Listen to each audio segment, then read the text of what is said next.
Hey everyone, welcome to another video. Today I'm going to film another recent reads.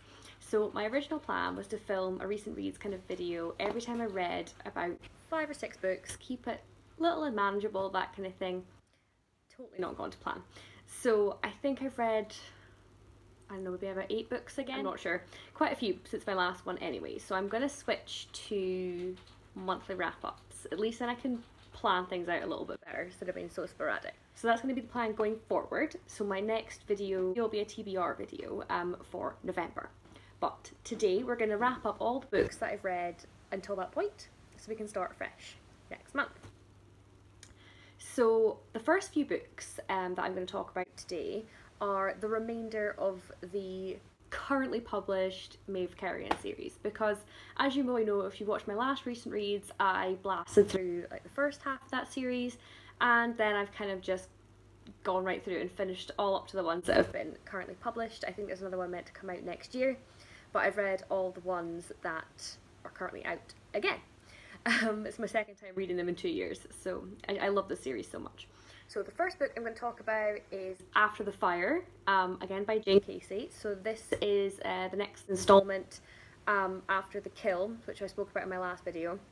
And so in this one we have a fire in a North London tower block, and the fire seems to have originated, I think, on the 11th floor. And so the team are trying to find out, you know, if this was an accident or if it was arson or what's going on.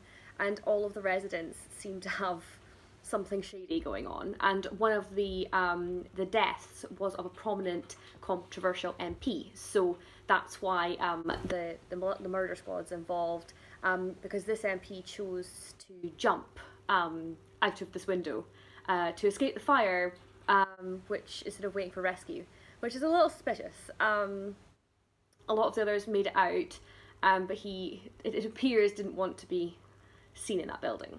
So what was going on with him? So yeah, it was really, really good. There was like a range of residents in the building, like a family, an older lady, what appears to be some prostitutes. Yeah, there's lots going on the 11th floor, and they have to look into you know, if this fire was started by someone on purpose, and there's lots of little avenues with people with things to hide in this block. So yeah, as it sounds, I mean, it sounds to me another great book. Maeve and Josh have to look into all these things, and there's lots of little sort of threads to untangle, and it's just another one of her books that's fantastic, and I highly recommend. Things, as always, are not quite what they seem, and the way that Jane Casey writes these books, you can kind of follow it through and uncover things, and it's a very satisfying read. I find all of her books really satisfying when you go through them. So yeah, another great instalment from that series. So the next book I'm going to speak about is number 7 in that same series. It's Let the Dead Speak. As before, because these are kind of right in the middle of a long series, I can't give too much details, but this one is a bit of a strange case where there's clearly a murder scene. The police show up, there's a missing woman, there's blood splattered everywhere, but there's no body. So yeah, they have to do this quite in-depth hunt for this body that must be somewhere, having lost all this blood. And they're interviewing the presumed dead woman's daughter, who's kind of distraught, and the neighbours, who are kind of a highly religious family and didn't seem to approve much of the missing woman, Kate. Again, there's a little cast of characters that all seem to have a little bit of something to hide, but it's, you know, who had anything to do with this woman's death? Did any of them have to do with this woman's death? And nothing just seems to match up and make sense. The neighbours seem to be quite suspicious in what they want to hide and what they want to say, but you know, and there's definitely seems to be motive. There's motive from various different people that could have wanted to do something to Kate. But yeah, it's another interesting one. It's a bit of a puzzle that needs solved, like all of these are, but this one kind of confuses you for a bit, because you're just like, oh, what has actually happened? And they find more and more clues, and it's like, well, what does this actually mean? But yeah, a really really enjoyable read. The family that are sort of highly religious, yeah, they're an interesting bunch. There's a mother, father, and daughter, and they've got quite strong beliefs on what is and isn't appropriate and things like that. And there's a lot more going on in their lives. Yeah, it's an interesting one. Um, Again, it's just not everything is what it seems on the surface, I guess. Um, so yeah, really enjoyed this one. Would highly recommend. And moving swiftly on, so I think this is book number 8, if I kept track of that. So this next one is Cruel Acts, and yeah, another really solid read. So this one is a bit different in the fact that we're not looking at a new murder. There's been some issues with some evidence in murder cases gone by, and so other cases have been thrown into question of, oh, well, if that was wrong, is this wrong? And basically, Maeve's been tasked with looking into an old murder case where the murderer had kidnapped and murdered a bunch of girls, and he'd been convicted. Sorry, the guinea pigs keep distracting me. Stop it. Be nice. The big one bullies the little one. Little bugger. Anywho, where was I even? I don't even know what I was saying. Maeve's been tasked with looking into Leo Stone. So he's a convicted murderer in a case, I think it's like 2 or 3 missing girls that turned up in like a park or something like that. I've completely lost my train of thought. Anyway, so she's got to look into this evidence, and obviously they're pretty certain it was him that did it, and they're horrified that he's been released, and they want to get him back in prison. So they basically want Maeve to go and look at the evidence and prove that it was sound and solid, and they can get him put back in. But it's more complicated than that. You've got, you know, his lawyer and his son who are like, no, he's innocent. He was wrongly convicted. You've got the media obviously giving them loads of attention on, you know, having to look at these old cases again. So they're under kind of scrutiny for that. The parents of the missing girls don't even agree. You've got one family who thinks Leo Stone is guilty, and the other one who thinks it's insane he was ever locked up for the crimes. So Maeve's got a lot to look through, and she's got to decide, is the evidence that convicted him actually strong enough? Her own team even begin to doubt her during this case, so she's under quite a lot of pressure to kind of find out what was going on. And yeah, in her usual style, she does make sense of what's going on. And yeah, it's another great one. It's another great one because despite everyone being sure that he's guilty, there's another missing girl while he's in custody. And it's like, well, surely that's proof that he's innocent. But again, you've got people who are like, no, he could have had help, or, there's no guarantee. It's just such a complicated case.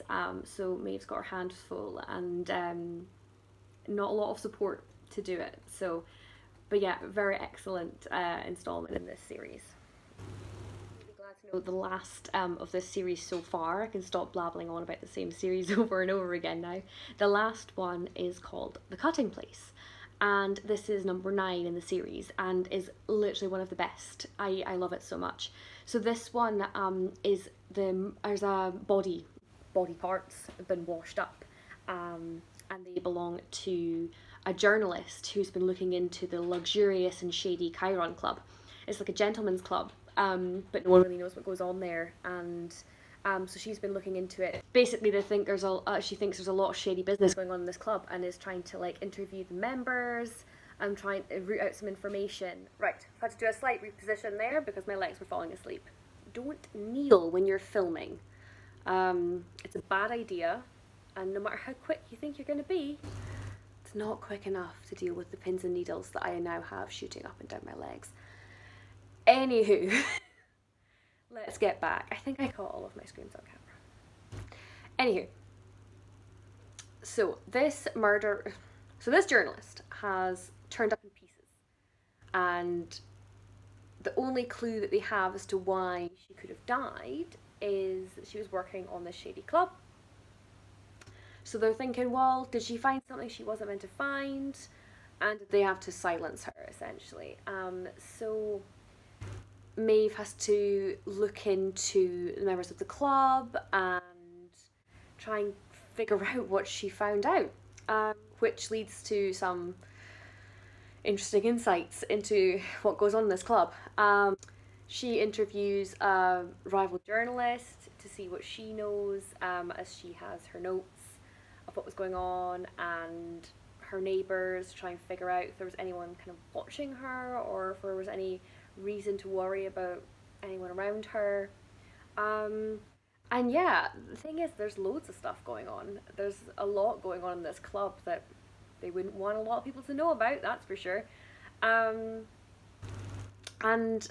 one of the best things about this book is that one of the reasons it just puts it a smidge higher, it's one of the same reasons that I liked some of the ones that I've put as 5 stars over the 4 stars. It's when you get a bit more into Maeve's personal life. So Maeve has got a new relationship, and there's a lot going on there. That was a read, and Josh has a big revelation, shall we say, from his past, and all this stuff kind of kicks off and blows up in this book, and it's that additional bit of the personal lives of the characters that I love. I mean, I adore the meaty story, the criminal kind of aspect to it, but really getting a look into their lives, I love the most. So this book has that in droves, and I'm honestly so excited to read the next one. Like I say, it's meant to come out next year. I'm so excited. So that will definitely feature, I'm sure, once it comes out. But I've reread them all, so there'll be no reason for me not to know what's going on when it comes round. Hopefully early next year. Fingers crossed. But yeah, I can stop talking about this series now.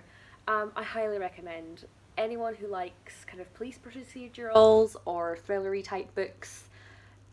They're so good. They're so good. They're really solid, and I've just talked about 9 books over the last 2 videos, and there's no blips, there's no bad one, there's no one I'm like, oh, that lets the series down. They are all great. There's very few series I can genuinely say they're all great, but this one I can. So if you take anything from my videos, please read this series. You won't regret it. So the next few books that I read recently are completely different, which you might be glad to hear. So one of the ones that I picked up was The Turn of the Key by Ruth Ware. And I think everyone's heard of Ruth Ware by this point. She's a very well known sort of thriller writer. I've read one other book by her, which I think was The Woman in Cabin 10, which I did enjoy. So I decided to give this one a go. Turn of the Key, just because I heard loads about it on BookTube. And I did like her last one, so I thought it was a pretty safe bet that I'd probably like this one. And I did. It was really good. So the kind of premise for this one is a young woman who sees an ad to be a nanny in a remote house in Scotland. I think there's 3 girls of various ages. I think it's like 8, 5 and 2 or something like that. The parents are architects and they're away quite a lot. And obviously it's a really remote location, so they need to have a live-in nanny. They are really into like design stuff, so the house is like a smart house and is like all voice activated and buttons and stuff. So it's, well, I think it's meant to be making your life easier, but from the way it's described in the book, I don't think that's the case. But so anyway, it's a very well paid nanny job in a beautiful location, and the main character is like, yeah, let's go with that. So she applies for this job and is desperate to get it. She goes to the house and the kids seem nice, if a little odd. I think one of them seems a bit odd, but like the kids seem nice, the wife seems nice, the house is gorgeous, and obviously the job is so well paid. And the reason that they're saying they're paying so well is because they want someone to stay. They've had a bit of bad luck in getting nannies to stay because they're all leaving suddenly. They're all leaving suddenly, saying that the place is haunted and there's weird goings on. So our main character, she doesn't believe that that's really a thing. So she's like, I can stick this out. This is no problem. So she goes and she to gets this position. So basically, all is not as it seems, as you'd imagine it to be. And one of the children ends up dead while in her care. So the book is written from her perspective as she's sitting in prison. She's writing to a lawyer to try and explain what happened and that she's innocent, and trying to explain, what happened from her perspective. And I'll be honest, when I first started reading it, I was like, oh, I don't know if I like this. Like, I don't know how I feel about reading. The letters were just a bit odd because the first few are like quite short, and she's just trying to contact this lawyer and get him to take on her case. And I'm like, this is a bit weird. But then once the story gets in and you stop kind of getting disrupted through the letters kind of writing style, it's much more interesting. It's very atmospheric. It's very well written. It's bloody creepy. I was so creeped out by this book. Like, and yeah, it's just it's my kind of scary. Like, I don't really go for the whole gory scary because I don't find that scary. I just nah.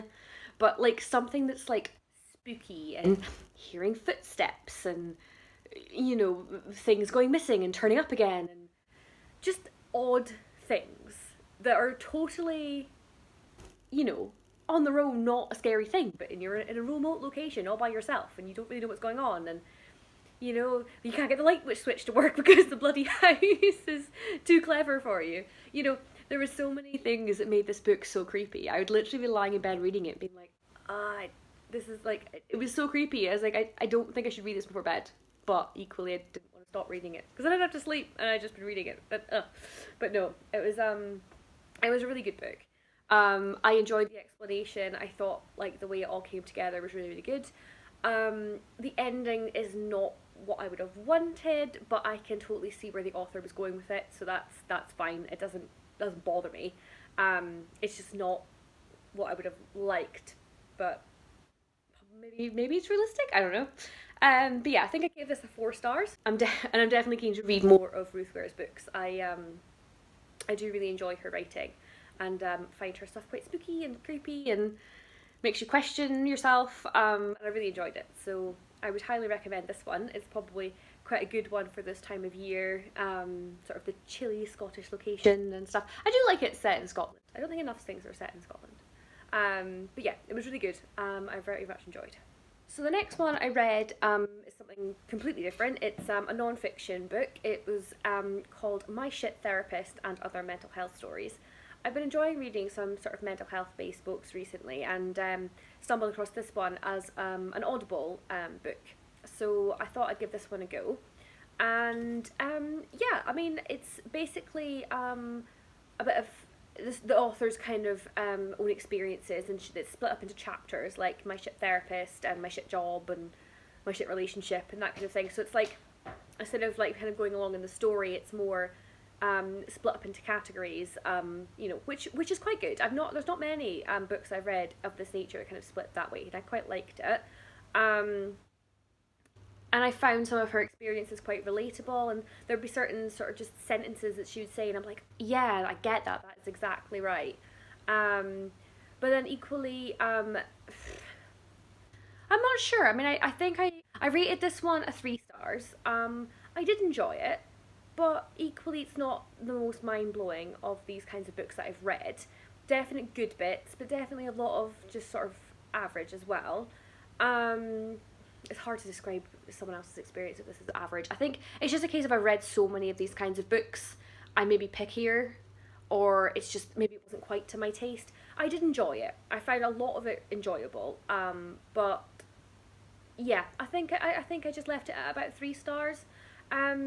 There's bits where other sort of anonymous people, or just sort of like a one name, first name kind of person, they would give kind of their own accounts of various topics as well, which again was quite nice because you got lots of different thoughts from other people's experiences, which were quite different. You got that input as well, which again, it kind of gave a varied perspective on the situation and shows how everyone experiences sort of anxiety and depression differently, and different things that help, different things that they go through. Something I found quite alarming actually in the book was how many people had had a bad experience with a counsellor or a therapist. And I've seen a counsellor 3 or 4 times, probably 4 times in my life, and I've never had a counsellor that I would have described as bad.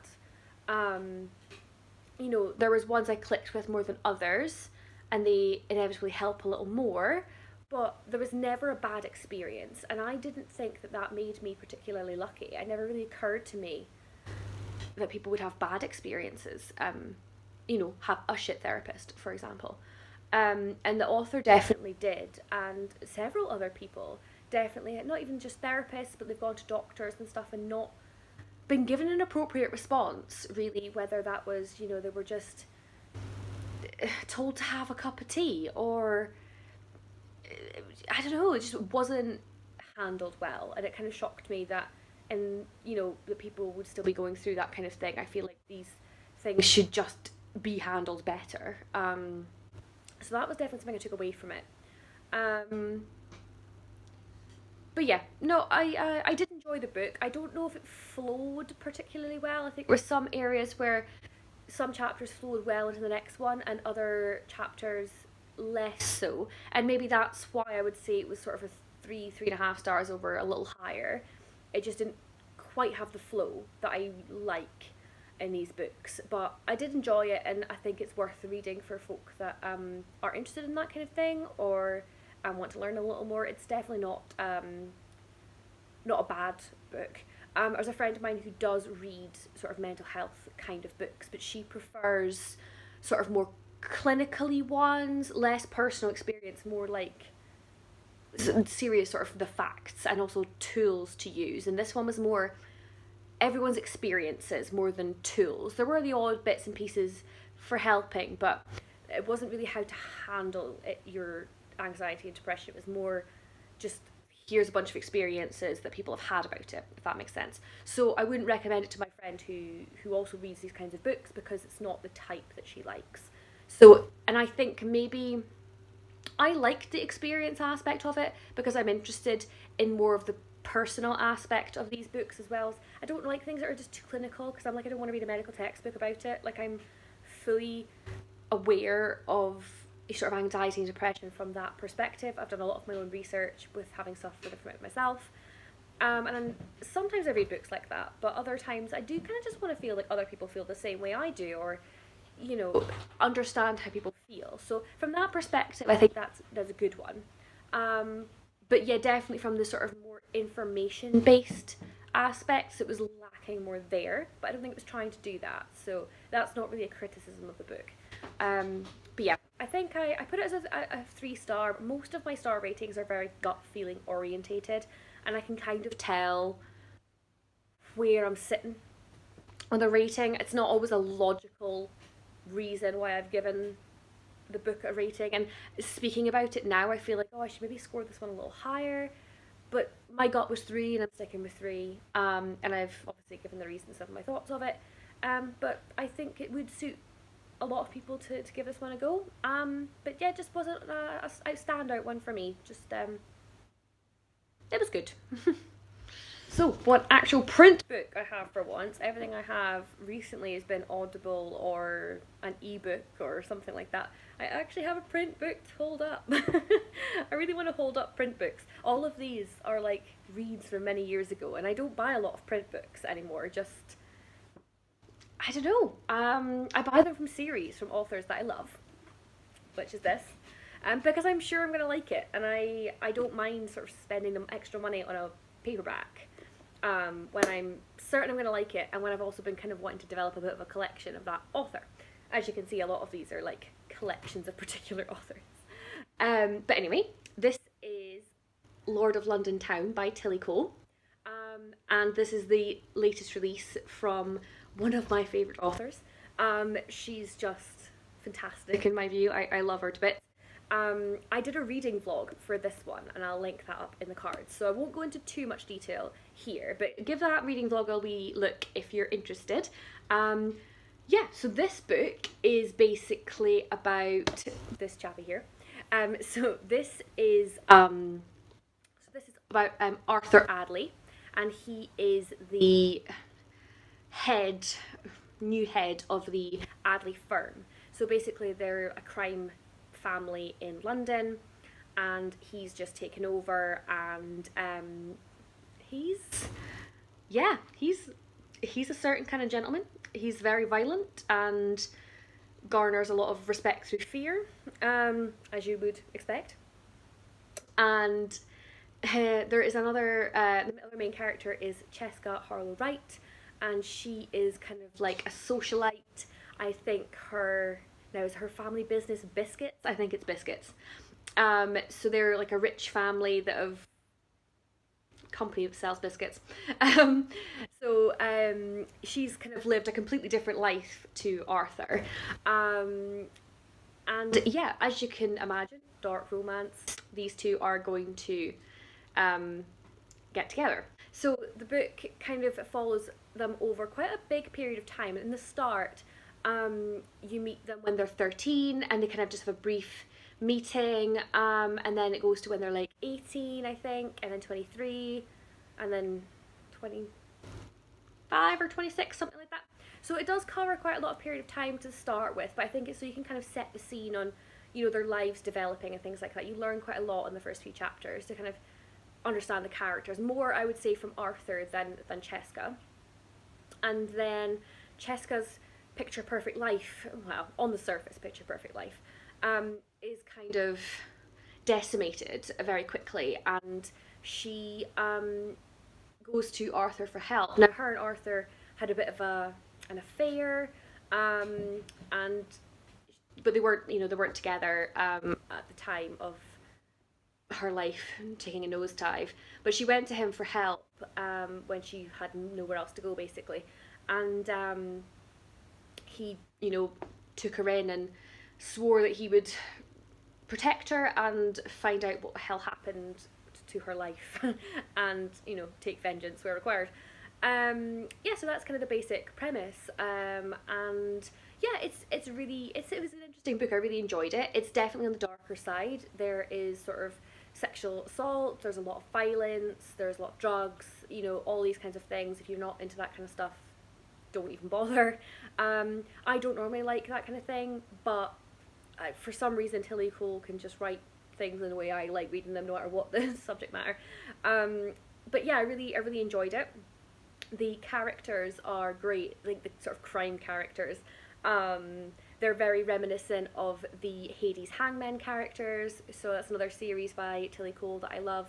And you can kind of see similarities in a few of them. Like, there's a character called Vinny in here that's schizophrenic and a bit and he definitely reminds you of Flame if you've read that other series.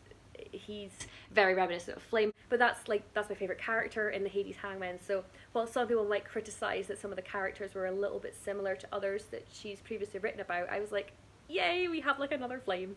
I was like, I want to read duplications of these characters. In my opinion, I love them, so I want to see them, and there's different parts, and I'm such a Telly fan. I'm biased. But yeah, I really, really enjoyed this book. I thought the story was really good. There were certain aspects that I did see coming, but there were certain aspects that I did not see coming, and I was shocked. But it was really, really good. I read this literally in a matter of hours. It was one evening, and I really, really enjoyed it. I think I said in my reading blog, my sort of complaints of it would be more in the fact that I felt like Cheska was lacking a little bit in the character development. She was kind of a rich socialite. You kind of saw what was going on in her life. But there was something a little bit lacking in her. I just kind of didn't really connect with her in a way that I connected with the others. I loved Arthur as much as he was kind of a, well, English gangster. But even the bad ones, I kind of got where they were coming from in a way, where Cheska was like a little bit bland, and she kind of joined in with the gangster lifestyle and was trying to prove that she could handle all the dark stuff that they do. And I was just sort of like, if you've grown up in a socialite family and going to parties and things, like, I can't imagine many socialites would switch to this sort of dark lifestyle.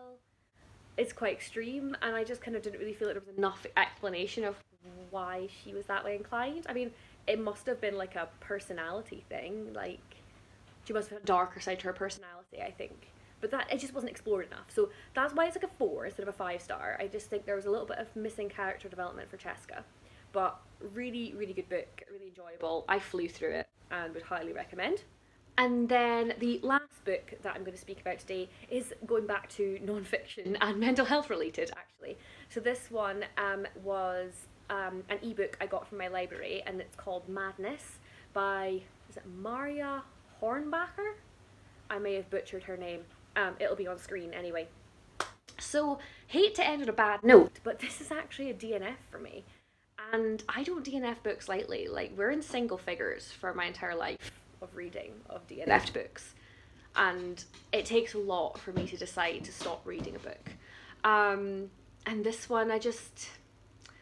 Well, we'll get into it. So basically, it's written from the author's. It's the author's own story of living with bipolar. She originally was diagnosed with bipolar 2, and then it went to bipolar 1, which is the most severe form of bipolar disorder, or as it was known before, manic depression. And she's, I mean, it's a difficult book to read. I think I got about 45% of the way through. It's a tricky book to read. Like, I think it's written very well, and it conveys a lot of how she's feeling. And I learned a lot about bipolar, and I definitely gained a real insight to her life. But in the end, I had to stop reading it. She would go through sort of depressed and manic cycles, and when she was writing from like a depressed standpoint, I could read it and it was fine, and I kind of just took it in. And then when she was in a more manic phase where she was getting perpetually more sort of anxious and high energy and flipping from major life decisions and up and moving across the country, or you know, big, sometimes a couple of years of her life would kind of just fly past, and she'd just be in this sort of la la land of mania, I guess. But those parts were really difficult to read, and I actually found they ended up triggering my own anxiety, which has been really well controlled for a long time. But I was reading this book for about a week and a half, and I just kept finding that after reading a few chapters of it, I would feel really wound up and feel really unsettled, and it kind of just got to the point where I kind of dreaded reading it because I was like, it made me feel uncomfortable. And it's not a criticism of the book. I think the book is very good at what it's trying to do. It's just not for me, and I didn't want to continue reading it, making myself more anxious. But yeah, it really, it knocked me, that book. So that's why I chose to stop reading it. And immediately, it's been a couple of days from when I'm filming now that I've not been reading it, and I'm already feeling better, and I'm reading other stuff. It was making me not want to read, and I was just finding it very, very triggering, I suppose. So I would definitely say, if you are someone who suffers with anxiety, maybe think about it. It could be triggering for you, might not be. I definitely am not easily triggered by it by much, to be honest, but and I read a lot of mental health related books and from people's own experiences. But yeah, I found this one difficult. I found the writing when she was manic was sort of quick and fast and disjointed, and it just made my brain start to like quick fire. And I was not worrying. I was worrying about my own stuff, which is always there in the background, but obviously you can kind of get a handle on things. And I was starting to worry about bits and pieces of my own life more than I would normally. But I think it was because my brain was like in this heightened state from reading it.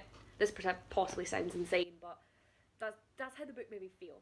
So I decided to stop reading that one, and I can appreciate it for what it was. I'm going to put it in like the 3-star range. I find reading non-fiction things quite difficult to rate, and especially if it's like an author's own experience, because how do you rate someone's life? But from the perspective of the fact that it just didn't work for me, I'm going to put it as a 3. It's not a bad book. It's just not written in a way that is palatable for my brain, but definitely very eye-opening about the condition. And wow, someone living with that as an intense issue. And yeah, I respect you if you're living with that. Like, there's a lot. But yeah, so I stopped reading that one, and obviously would, for someone who did want to read it, I would just maybe mention that that could be an issue. But obviously not everyone's the same, and someone else might read it and think that it's fantastic. And like I say, I do appreciate the book in itself. It just wasn't for me. But yeah, I didn't actually mean to end on a bad note there. I just kind of rated the books, went through them in the order I read them, and that was the one that I finished last. But I didn't really want to finish on a DNF, but here we are. So that has been my recent reads. I hope you enjoyed this video. The next one I think that I'll put up will probably be a November TBR or something to that effect. I think I've got a book haul coming up as well that I'm going to do. So yeah, hope you enjoyed. Give us a thumbs up if you liked the video, and I will see you again soon. Bye!